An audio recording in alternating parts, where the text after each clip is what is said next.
everyone, it's Angela from Cakeangel, and in today's short video I'm going to show you how to make a cornstarch puff that you'll quite often see me using in my fondant videos.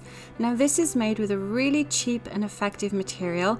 I'm actually using fragrance-free diaper or nappy liners, which is a really good breathable material.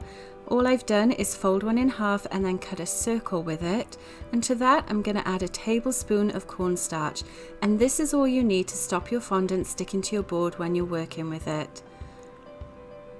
So you can just pop your tablespoon of cornstarch in the middle, and then the next thing you need to do is gather up the edges and then secure it with an elastic band, and it's that simple.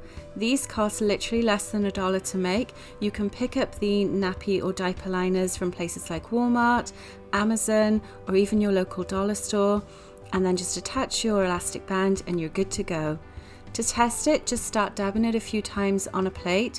You can see it doesn't come through very much to start with, and then more will come out as it starts to work its way through the material. And that's as simple as it is to make a fondant cornstarch puff.